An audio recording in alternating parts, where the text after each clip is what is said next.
Hello dear students, good morning all of you. કેમ છો બધાય? મજામાં? ચાલો, આશા રાખી બધાના તબિયત પાણી સારા હશે. આજના લેક્ચરની શરૂઆત કરીએ. ચાલો, લાસ્ટ લેક્ચરમાં આપણે જોયું તો બાળકો કે જ્યારે કોઈ પણ ડાયપોલને તમે સમાન વિદ્યુત ક્ષેત્રમાં મૂકો તો એના પર શું અસર થાય. કે ભાઈ કોઈ પણ ડાયપોલને સમાન વિદ્યુત ક્ષેત્ર, સમાન એટલે યુનિફોર્મ, દરેક બિંદુએ ક્ષેત્રનું મૂલ્ય અચળ હોય તેવા ક્ષેત્રમાં મૂકીએ છીએ તો આપણે જોયું તો શું થશે કે ડાયપોલ પર લાગતું પરિણામી બળ શૂન્ય હોય. અને આ પરિણામી બળ કેવી રીતે લાગે છે? યાદ કરો, બળયુગ્મ રચાતો હતો, એના પરિણામે ડાયપોલ ઉપર ટોર્ક લાગે. ટોર્ક કેટલું હશે? ટો બરાબર PE sin થીટા જેટલું. એના બધી આપણે જોયું હતું કે ભાઈ ડાયપોલ ભ્રમણ કરે તો એની આવૃત્તિ કેટલી હોય, કોણીય આવૃત્તિ કેટલી હોય, બરાબર. આ બધી વસ્તુ વિશે આપણે ડિસ્કસ કરેલું હતું. ચાલો, હવે જ્યારે કોઈ પણ ડાયપોલને અસમાન વિદ્યુત ક્ષેત્રમાં મૂકો તો એનું બિહેવિયર શું હશે? કે ભાઈ તમે અસમાન વિદ્યુત ક્ષેત્રમાં મૂકો. અસમાન વિદ્યુત ક્ષેત્ર એટલે દરેક બિંદુએ વિદ્યુત ક્ષેત્રનું મૂલ્ય અલગ અલગ હોય, નોન યુનિફોર્મ ઇલેક્ટ્રિક ફિલ્ડ. તો નોન યુનિફોર્મ ઇલેક્ટ્રિક ફિલ્ડમાં જ્યારે ડાયપોલને મૂકવામાં આવે તો ત્યારે એના પર શું અસર થાય એના વિશે આપણે જોવાનું છે. ચાલો જુઓ, dipole in non uniform electric field. Dipole અસમાન વિદ્યુત ક્ષેત્રમાં નોન યુનિફોર્મ ફિલ્ડમાં તમે જ્યારે મૂકો ત્યારે શું થશે? ચાલો, આપણે લાક્ષણિકતાની વાત કરેલી છે. યુનિફોર્મ અને નોન યુનિફોર્મ સાવ સિમ્પલ વસ્તુ છે બાળકો. જુઓ કે ભાઈ યુનિફોર્મ ઇલેક્ટ્રિક ફિલ્ડ હશે, એની ક્ષેત્ર રેખાઓ એકબીજાને સમાંતર હશે, એકબીજાથી સમાન અંતરે આવેલી હશે. પણ નોન યુનિફોર્મ ઇલેક્ટ્રિક ફિલ્ડ હોય એની તમે ફિલ્ડ લાઈન ડ્રો કરો. આપણે બે કેસની વાત કરીએ. કેસ 1 કે ભાઈ આ રીતે છે, આમ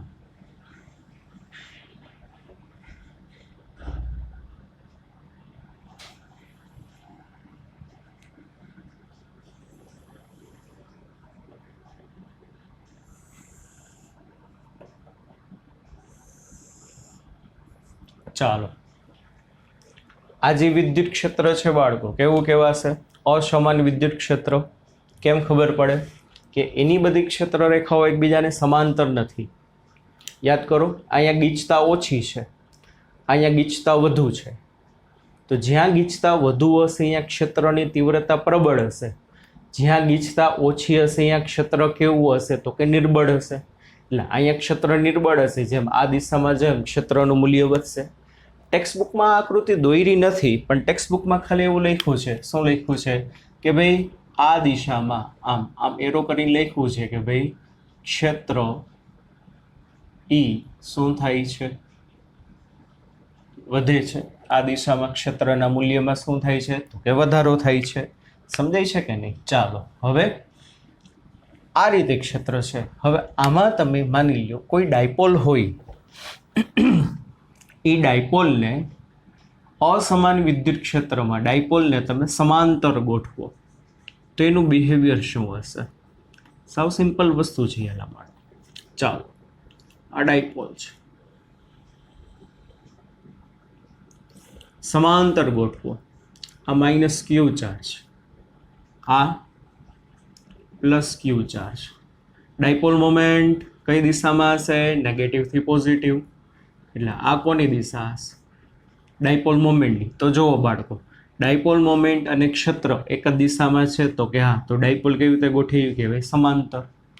તો જ્યારે અસમાન વિદ્યુત ક્ષેત્રમાં ડાયપોલને તમે ક્ષેત્રને સમાંતર ગોઠવો તો શું થશે? જો માઇનસ ક્યુ પ્લસ ક્યુ બે ઉપર બળ લાગશે. ક્ષેત્ર આ દિશામાં છે એટલે આ બાજુ પોઝિટિવ પ્લેટ હશે, આ બાજુ નેગેટિવ ચાર્જ હશે. તો ચાલો શું થશે? બોલો જોઈ. નેગેટિવ ચાર્જ ઉપર આ ડાયરેક્શનમાં, પોઝિટિવ ચાર્જ ઉપર આ ડાયરેક્શનમાં ફોર્સ લાગશે પણ માની લ્યો, શું માની લ્યો, આ એ બિંદુ પાસે ક્ષેત્ર છે ઈ એ અહીંયા, અને આ બી બિંદુ પાસે ક્ષેત્ર છે ઈ બી. તો હવે કોઈ કહેશો, શું કહેશો, એ નું મૂલ્ય વધુ હશે કે ઈબીનું? ઈબીનું, કારણ કે અહીં ક્ષેત્ર રેખાઓ ગીચોગીચ છે, અહીંયા છૂટી છૂટી છે. તો અહીં શું હશે વાલા બાળકો? ઈબી ગ્રેટર ધેન ઈ એ. સમજાય છે કે નહીં? એટલે આ ક્ષેત્ર પ્રબળ હશે, આ ક્ષેત્ર નિર્બળ હશે. ચાલો, પોઝિટિવ ચાર્જ ઉપર કેટલું બળ લાગશે? F બરાબર QE, એટલે Q, પણ E ની બદલે શું આવશે? EB.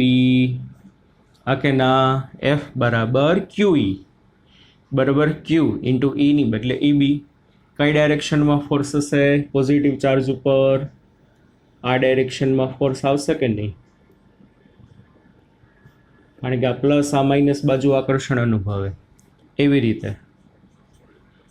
નેગેટિવ ચાર્જ ઉપર ફોર્સ કેટલું આવશે? માઇનસ ક્યુ ઈ એ બરાબર, કારણ કે આ બિંદુ એક ક્ષેત્ર ઈ એ જેટલું, તો માઇનસ ક્યુ ઉપર આ ડાયરેક્શનમાં ફોર્સ લાગશે.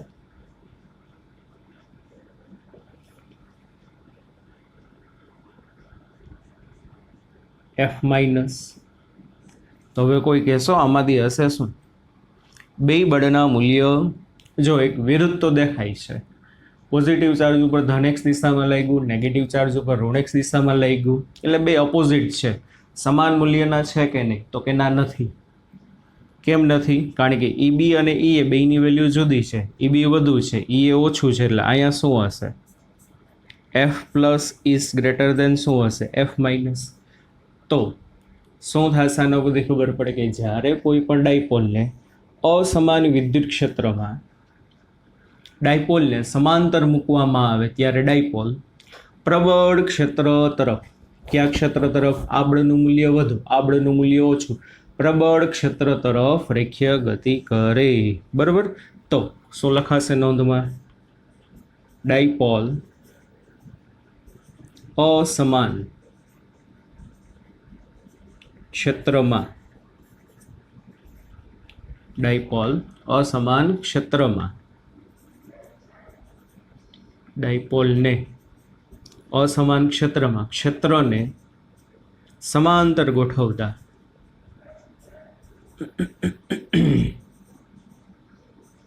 કેવી રીતે ગોઠવતા? સમાંતર ગોઠવતા શું થશે?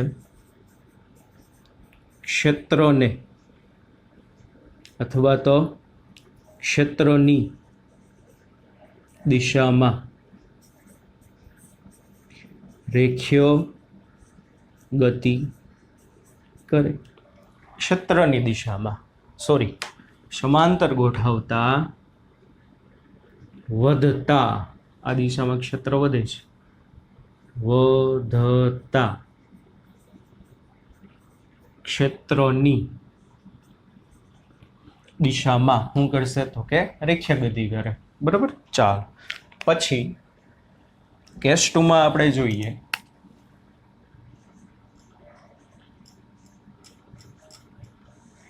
જો આ અસમાન વિદ્યુત ક્ષેત્ર છે,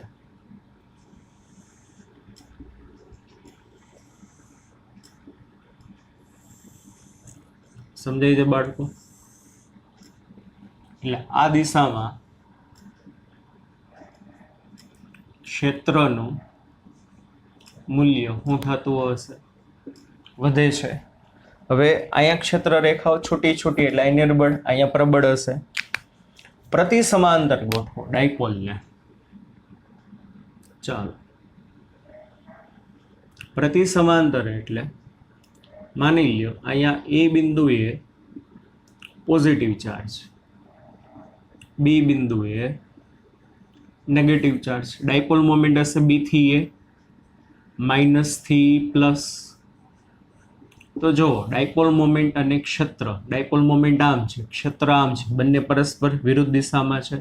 એટલે ડાયપોલ કેવી રીતે ગોઠવી કહેવાય? પ્રતિ સમાંતર અસમાન ક્ષેત્રને ચાલો શું થશે આમાં અહીં EB ગ્રેટર દેન EA, બી પાસેનું ક્ષેત્ર પ્રબળ હશે, એ પાસેનું ક્ષેત્ર નિર્બળ હશે. ચાલો શું થશે પોઝિટિવ ચાર્જ ઉપર કેટલું ફોર્સ લાગશે Q ઇન્ટુ EA.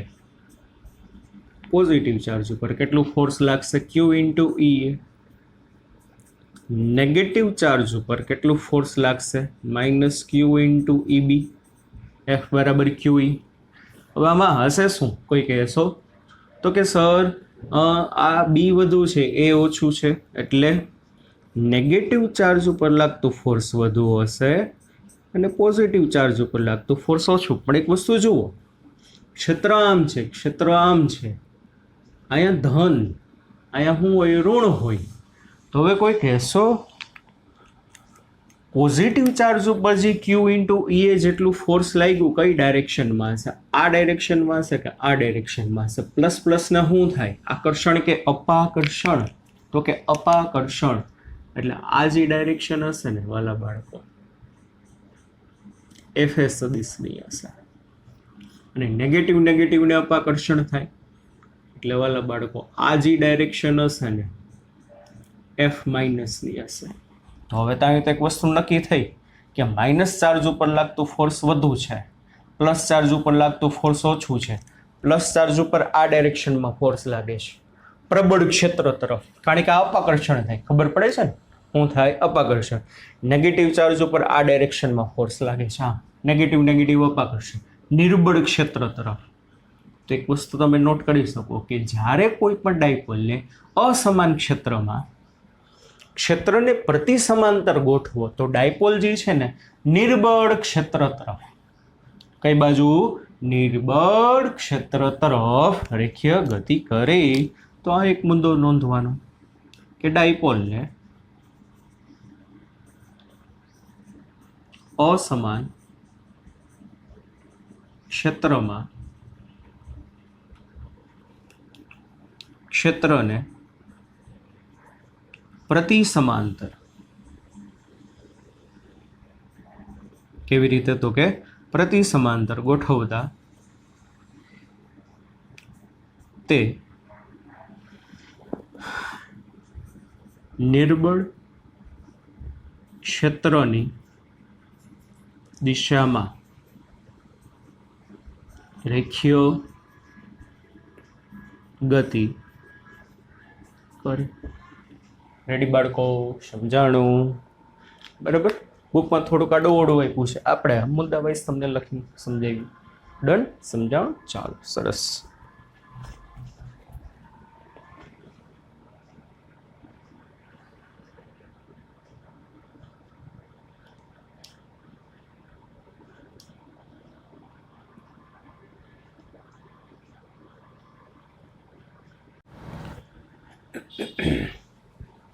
ચાલો બાળકો આગળ જોઈએ.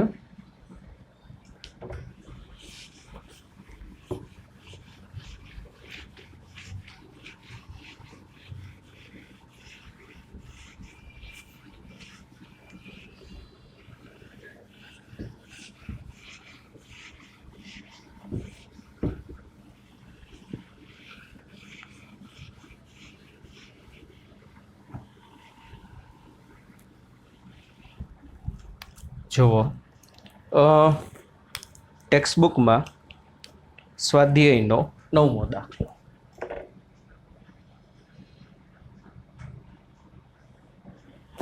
બરાબર. સ્વાધ્યાયનો 9મો દાખલો શું કહે છે કે એક તંત્રમાં બે વિદ્યુતભારો 2.5 ગુણ્યા 10⁻7 કુલમ અને -2.5 ગુણ્યા 10⁻7 કુલમ અનુક્રમે 0,0 -15 અને 0,0 +15 બિંદુએ રહેલા છે.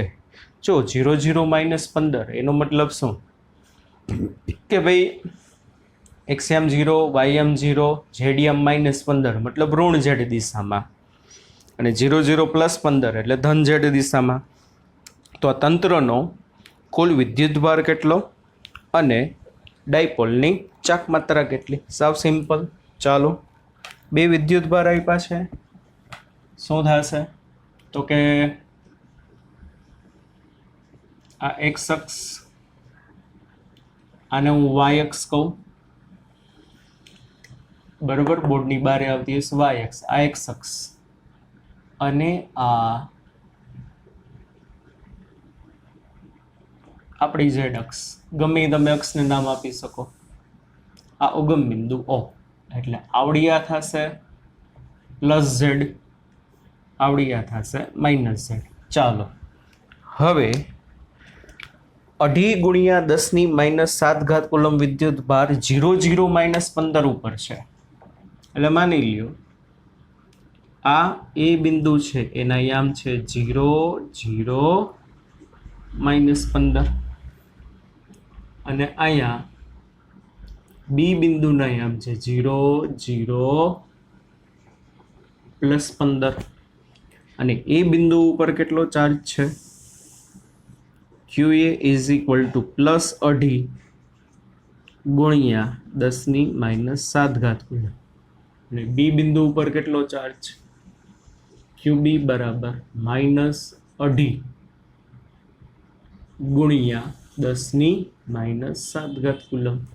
આ રીતે છે, સિમ્પલ. એટલે આ બે બિંદુ પર આટલા વિદ્યુત ભાર છે. હવે મને શું કીધું છે કે ભાઈ તંત્રનો કુલ વિદ્યુત ભાર કેટલો? સાવ સહેલું. તો શું થશે? એ એલા એક ડાયપોલ જ રચાણી કહેવાય. એક રીતે જુઓ તો શું થશે? તંત્રનો કુલ વિદ્યુત ભાર Q બરાબર QA પ્લસ QB, 2.5 ગુણ્યા 10⁻7 વત્તા -2.5 ગુણ્યા 10⁻7, એટલે ટોટલ ચાર્જ છે બાળકો કેવો થશે? 0. બીજું કીધું છે કે ભાઈ ડાયપોલ મોમેન્ટ કેટલી? બરોબર, તંત્રની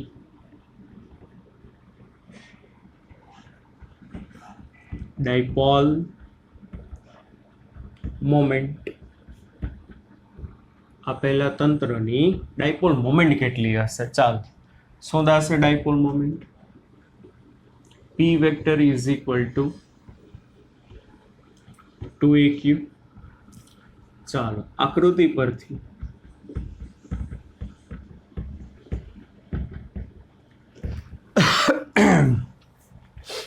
બાળકો 2a સદિશ ડાયપોલ મોમેન્ટ કઈ દિશામાં હશે? તો કે ડાયપોલ મોમેન્ટ હશે તમારે ઋણથી ધન, એટલે ડાયપોલ મોમેન્ટ ક્યાં હશે? નીચેની દિશામાં હશે.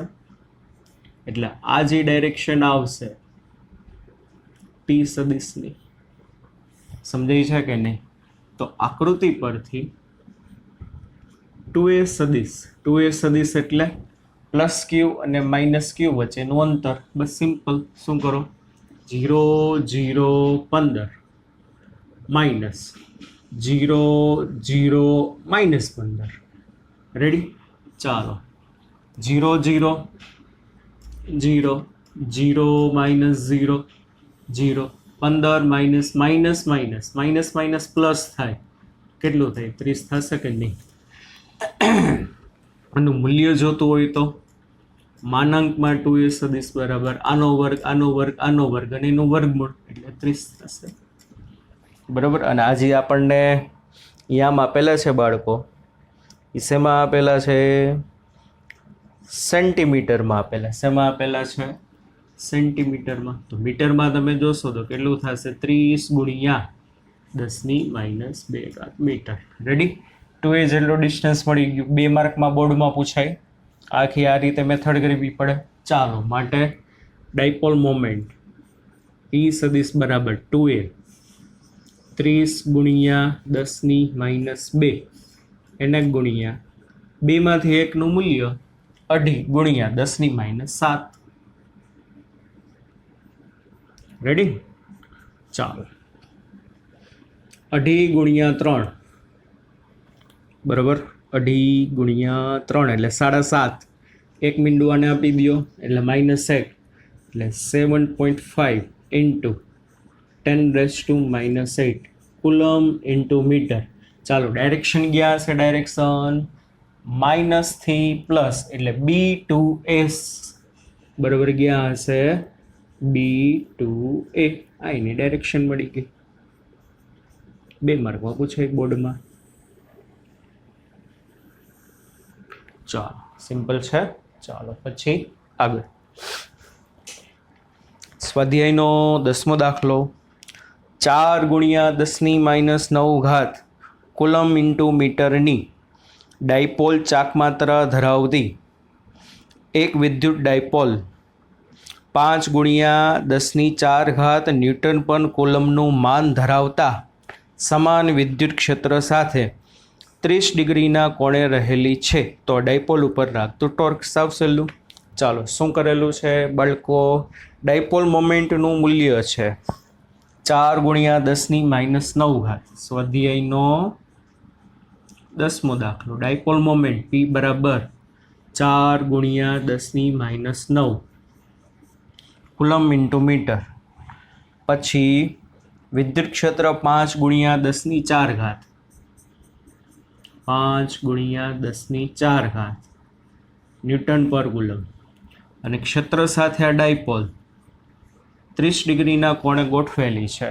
રેડી? તો ડાયપોલ ઉપર લાગતો ટોર્ક કેટલો? સાવ સહેલું. ડાયપોલ પર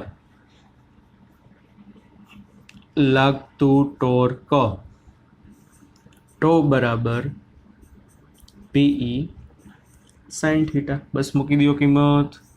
ટો બરાબર P એટલે 4 × 10⁻9, E એટલે 5 × 10⁴. ને અહીંયા આવશે sin 30. કેટલું આવશે? sin 30. sin 30 એટલે હાફ, એટલે 20 × 10⁻5. 5 ચોક 20, 20 × 10⁻5 એને ગુણ્યા હાફ એટલે 10 વધે. 10 આના ભેગું જાય તો 10⁻4 ન્યૂટન ઇન્ટુ મીટર. રેવડી બાળકો? આ શું મળી ગયું તમને? ટોર્ક મળી ગયું. ઓકે, સાવ સહેલા છે દાખલા 2.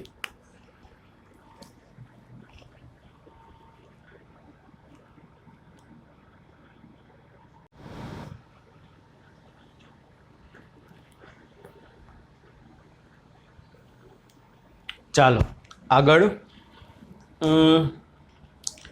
આપણે તમને 2-3 એક્સ્ટ્રા ફોર્મ્યુલા કરાવેલી હતી વિદ્યુત ક્ષેત્ર માટેની. આઈ થિંક એક સળિયાવાળી કરાવેલી હતી, પછી એક બહુકોણવાળી કરાવેલી હતી. એક પદાર્થના 2 ભાગ કેવી રીતે કરવામાં આવે યાદ છે? કે જેથી કરીને આપેલા અંતર માટે લાગતું બળ મહત્તમ હોય. આ કરાવ્યું હતું કે નહીં મને યાદ નથી, લગભગ કરાવ્યું હતું કે ભાઈ આ પદાર્થ ઉપર ક્યુ જેટલો વિદ્યુત ભાર હોય તો આ પદાર્થના 2 ટુકડા કરવાના. બરાબર? તો થોડો ઘણો આના ઉપર જાય, થોડો ઘણો આના ઉપર જાય, તો 2 ટુકડા કેવી રીતે કરવાના કે જેથી આ 2 ટુકડા વચ્ચે કુલમ બળ મહત્તમ લાગે. અડધો વિદ્યુત ભાર આના ઉપર જવો જોઈએ અને અડધો વિદ્યુત ભાર આના ઉપર જવો જોઈએ. રેડી? આ કરાવ્યું હતું. ન કરાવ્યું હોય તો મને કોક કહેજો, તો જ મેસેજ કરજો. જો ન કરાવ્યું હોય તો મને કહેજો કે ના સર આ વસ્તુ કરાવી નથી. 99% તો કરાવી જ છે. એક બીજી વસ્તુ બાકી હતી કે ભાઈ કોઈ પણ ડાયપોલ હોય, સોરી ડાયપોલ નહીં, કોઈ પણ રિંગ છે, રિંગ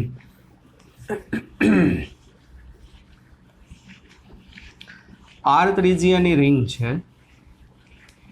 હવે જે R ત્રિજ્યાની રિંગ છે એ રિંગની અક્ષ ઉપર રિંગને કારણે કેટલું વિદ્યુત ક્ષેત્ર હોય એ મારે ફાઇન્ડ કરવું છે. જોવો જોઈએ શું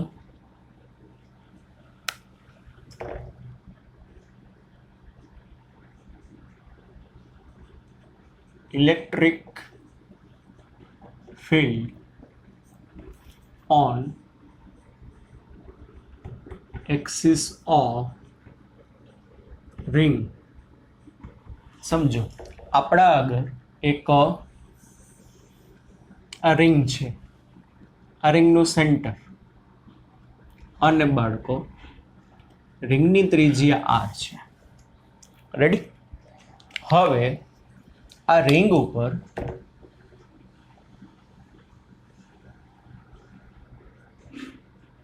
પોઝિટિવ ચાર્જ પથરાયેલો છે ક્યુ જેટલો. કેટલો છે તો કે ક્યુ જેટલો છે. રિંગ એટલે બંગડી, બરોબર? માની લો આ રિંગ છે આખી બંગડી, એના ઉપર ક્યુ જેટલો ચાર્જ પથરાયેલો છે. હવે એની અક્ષ એટલે એની કેન્દ્રમાંથી રિંગના સમતલને લંબ રૂપે પસાર થતી રેખાને એની અક્ષ કહેવાય. સિમ્પલ, આ તો ખબર પડે. રિંગના કેન્દ્રમાંથી ને રિંગના સમતલને લંબ રૂપે પસાર થતી રેખાને એની અક્ષ કહેવાય. 3D માં વિચારો તો આ એની અક્ષ હશે, પણ આપણે તો અત્યારે બહુ 2D માં છે. તો આજે આપણે ડ્રો કરીએ છીએ એ શું કહેવાશે? રિંગની અક્ષ, એક્સિસ. હવે માની લ્યો આ P બિંદુ છે, ઈ રિંગની અક્ષ ઉપર રિંગના કેન્દ્રથી x જેટલા અંતરે છે.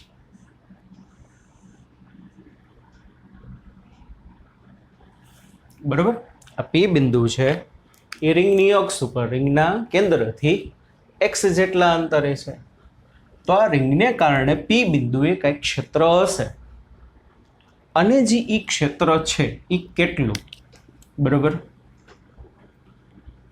ધારો કે બિંદુ P અક્ષ પર કેન્દ્રથી એક અંતરે આવેલ છે.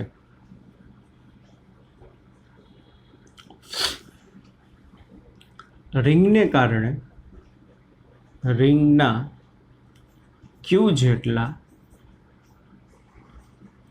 વિદ્યુત ભારને કારણે P પાસે ઉદ્ભવતું વિદ્યુત ક્ષેત્ર કેટલું થશે? ઈ એક્સિસ, P બિંદુ ક્યાં આવેલું છે એની એક્સિસ ઉપર. આ સૂત્ર યાદ રાખવાનું છે, આપણે આખું ડિરાઈવ કરતા નથી. શું છે તો કે K Q X upon r² plus x² raise to 3/2. Ready? રિંગને કારણે રિંગની અક્ષ ઉપર કેન્દ્રથી x જેટલા અંતરે આવેલા P બિંદુએ ઉદ્ભવતા વિદ્યુત ક્ષેત્રનું સૂત્ર શું થશે બાળકો? KQX upon r² plus x² raise to 3/2. આટલું ડન? આ સમજાણું? માની લ્યો કે આ P બિંદુ છે એ કેન્દ્ર ઉપર હોય. ધારો કે બિંદુ P કેન્દ્ર પર છે, તો કોઈ કહેશે ત્યાં ક્ષેત્ર કેટલું હશે? વિડીયો એકાદ મિનિટ પોઝ કરીને તમારી જાતે જવાબ દેવાનો છે. બિંદુ P એના સેન્ટર ઉપર હોય, તો સેન્ટર ઉપર ક્ષેત્ર કેટલું આવશે? ચલો 1 2 3 0. કેમ 0 આવશે? સિમ્પલ વસ્તુ છે. લાવો, આ P બિંદુ છે જેમ જેમ આમ સેન્ટરની નજીક જતું જશે એમાં x અંતર ઘટતું જાય ને, કારણ કે x એટલે તો શું છે? સેન્ટરથી ડિસ્ટન્સ છે. તો P બિંદુ ધીમ ઝીમ ઝીમ ઝીમ ઝીમ ઝીમ ઝીમ ઝીમ ઝીમ ઝીમ જતું જઈને અહીંયા આવે, તો P બિંદુ કેન્દ્ર ઉપર આવી ગયું રિંગના. તો રિંગના કેન્દ્ર ઉપર આવી જશે તો x તો 0 થઈ જાય. x શું થઈ જાય? 0 થઈ જાય. અને x બરાબર 0 થઈ જાય તો અહીંયા તમે 0 મૂકો, તો અહીંયા 0 મૂકશો તો અંશ 0 ગુણ્યા બધું તો 0 થઈ જશે.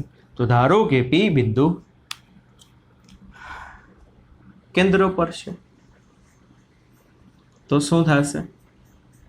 x બરાબર 0 થાય. તો એનો મતલબ રિંગને કારણે રિંગના કેન્દ્ર ઉપર ઇલેક્ટ્રિક ફિલ્ડ કેવું હશે? શૂન્ય હશે. આ સમજાય છે કે નહીં? અને આ ક્ષેત્રની દિશા ક્યાં હશે?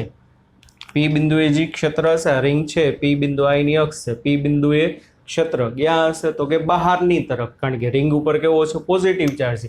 એ ક્ષેત્ર હશે O થી P તરફ. ક્યાં હશે? તો કે O થી P તરફ. ક્ષેત્રની દિશા O થી P તરફ. સમતલને લંબ રૂપે બહાર તરફ. આટલું રેડી? આ એની દિશા હશે. ચાલો, સેન્ટર ઉપર 0. એક ઓલું સૂત્ર કરાયું હતું, એના અનુસાર જોવું તો એ 0 થાય. શું હતું? યાદ છે ને? E બરાબર k lambda by r minus sine theta i caret plus cos theta minus 1 j caret. તો હવે શું થશે? આ સૂત્ર શેનું હતું? આર ત્રિજ્યાની ચાપ હોય, એ આર ત્રિજ્યાની ચાપને કારણે ચાપના કેન્દ્ર ઉપર કેટલું ક્ષેત્ર હોય? આર ત્રિજ્યાની ચાપને કારણે ચાપના કેન્દ્ર ઉપર કેટલું હોય? તો અત્યારે આર ત્રિજ્યાની ચાપ એટલે આખી આ રિંગ થાય. રિંગને કારણે રિંગના કેન્દ્ર ઉપર સિમ્પલ શું થાય? કે લેમડા અપોન આર. આખી રિંગ છે એટલે અહીંયા આવે 2π, sin 2π એટલે 0, એટલે આ પદ 0. અહીંયા આવે cos 2π, cos 2π એટલે 1, 1 માઇનસ 1 એટલે I 0, 0 વત્તા 0, 0, 0 ગુણ્યા આ 0, સેન્ટર ઉપર કેવું હોય? 0. એટલે આ ફોર્મ્યુલા ઉપરથી પણ તમે કહી શકો એક વસ્તુ આ. બરાબર?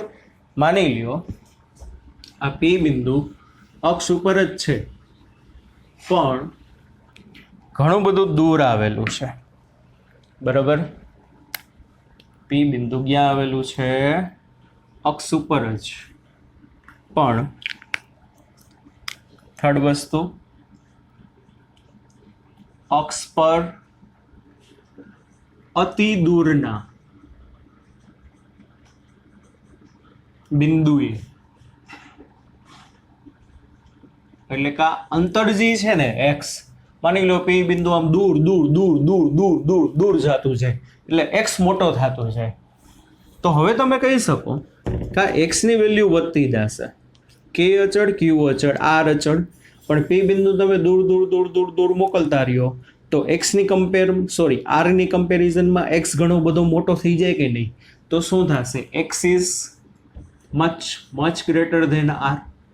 તો જો P બિંદુ અક્ષ ઉપર અતિ દૂર આવેલું હોય ને તો x ઘણો બધો મોટો છે r ની કમ્પેરિઝનમાં. નીચે બેયનો સરવાળો છે, જુઓ, r² વત્તા x². તો x ઘણો બધો મોટો છે r ની કમ્પેરિઝનમાં, તો આને તમે અવગણી શકો. તો વધે હું x² ની 3/2 એટલે બગડો કેન્સલ, એટલે નીચે આવે x³, ઉપર આવે x, એક x, નીચે x³ ઉડી જાય, એટલે શું આવશે? E ફાર એટલે અતિ દૂરના બિંદુએ kq/x². અને આપણો ઓલો કન્સેપ્ટ કે બિંદુ અતિ દૂર આવેલું હશે ને તો આ બિંદુને એમ દેખાશે કે ભાઈ રિંગ ઉપર જે વિદ્યુત ભાર છે બિંદુવત વિદ્યુત ભાર છે. કેવો વિદ્યુત ભાર છે બાળકો? બિંદુવત. Got it? સમજાય છે કે નહીં? એક વસ્તુ આ. અને એક બીજી વસ્તુ કહેવાની, આ વસ્તુ ઇમ્પોર્ટન્ટ છે.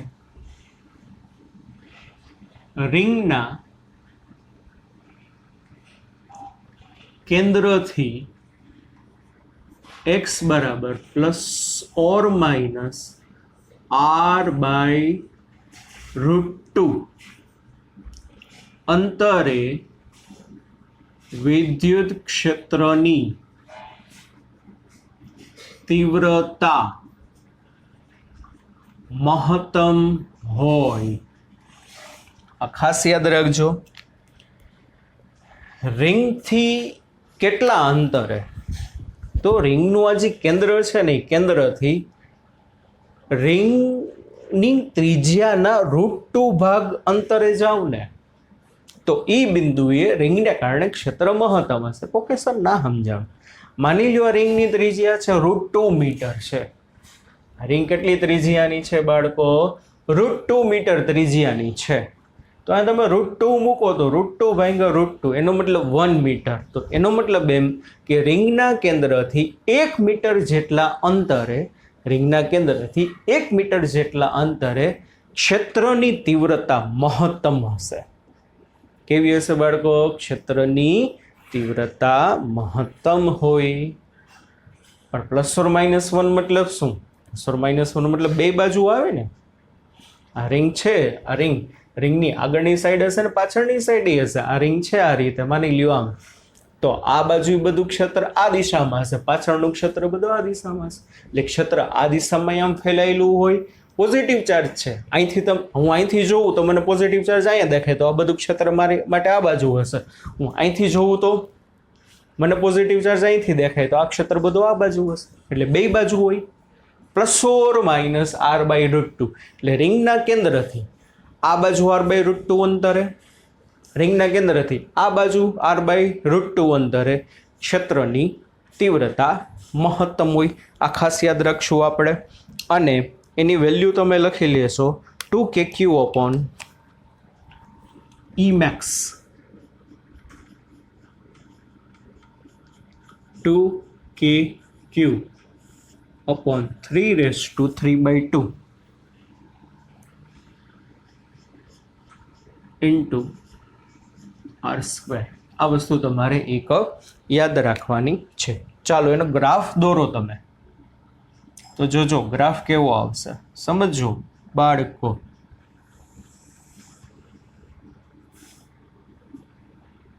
આ રિંગનું શું છે? કેન્દ્ર. હમણાં જ વાત કરી, કેન્દ્રથી આગળ અને પાછળ બે બાજુ આવશે. બરોબર. આ વિદ્યુત ક્ષેત્ર E ના આ બાજુ શું આવશે? અંતર x. આ બાજુ -x આવશે. બે બાજુ આવશે. તો હમણાં આપણે વાત કરી હતી એમ, રિંગથી જેમ જેમ જેમ જેમ દૂર જતા જશો ને એમ ક્ષેત્ર વધતું જશે. કેટલા અંતરે મેક્સિમમ થશે? r/√2 અંતરે. પછી ઘટશે. એટલે ગ્રાફ એનો યાદ રાખો. શું થાય કે ભાઈ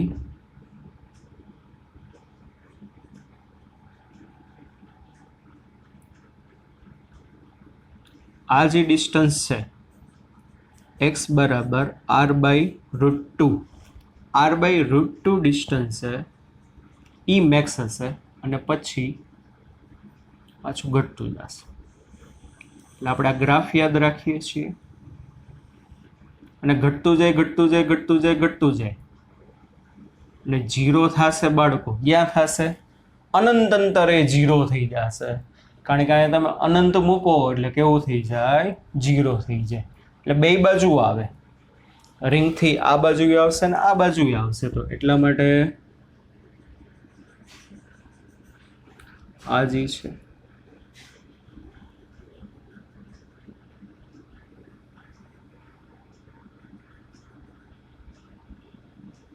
કેન્દ્રથી પાછળની બાજુ જાતા જાવ જાતા જાવ જાતા જાવ જાતા જાવ જાતા જાવ. અહીંયા મેક્સ કેટલા અંતરે? -r/√2 અંતરે. પછી એના કરતાં જશો દૂર તો પાછું ઘટતું જાય ઘટતું જાય ઘટતું જાય અને અનંત અંતરે શું થઈ જશે? 0. એટલે રિંગ માટે આ આલેખ યાદ રાખવાનો. અંતર ઉપર કેવી રીતે ક્ષેત્ર આધાર રાખે છે. રેડી બાળકો? ચાલો નેક્સ્ટ લેક્ચરમાં એક મસ્ત મજાનો ટોપિક જોવાનો છે જે આપણા માટે ખૂબ જ ઇમ્પોર્ટન્ટ છે. બરોબર. ફ્લક્સ વિશે વાત કરવાની છે. જેવી રીતે આપણે ફ્લુઇડમાં ફ્લક્સ આવતું યાદ હોય તો કદ ફ્લક્સ એવી બરાબર અચળ, તો એના જેવું કંઈક થોડુંક આવશે. એના વસ્તુ વિશે આપણે વાત કરવાની છે. બરોબર. એ જોશું. પણ ખૂબ જ ઇમ્પોર્ટન્ટ ટોપિક છે આપણા માટે ફ્લક્સ. ફ્લક્સ ઉપરથી ગાઉસનો નિયમ અને ગાઉસના નિયમ ઉપરથી આપણે ઢગલો દાખલા, ઢગલો MCQ GNETમાં ફ્લક્સને રિલેટેડ દર વર્ષે એકાદો MCQ તો હોય ને હોય જ છે. એટલે માટે નેક્સ્ટ લેક્ચર આપણા માટે બહુ જ ઇમ્પોર્ટન્ટ છે. એટલે ફ્લક્સ ઉપરથી ગાઉસનો નિયમ જોઈ લેશું અને પછી એની એપ્લિકેશન મતલબ ગાઉસના નિયમનો ઉપયોગ કઈ કઈ જગ્યાએ થાય છે બરાબર, એના વિશે વાત કરીશું. અને વધીને હવે 3 લેક્ચરમાં આ ચેપ્ટરની થિયરી કમ્પ્લીટ થઈ જશે, વધીને 3 લેક્ચરમાં. અને એના પછી આપણે એના ટેક્સ્ટબુકના ન્યુમેરિકલ, મારે તમને અમુક જે વધારાની અમુક થિયરી બુકમાં નથી પણ જી નીટના કન્સેપ્ટ બાકી છે એ કરાવશું. બરાબર, ચાલો બાય. એટલે કે bye bye, take care, C you, ધ્યાન રાખજો છોકરા.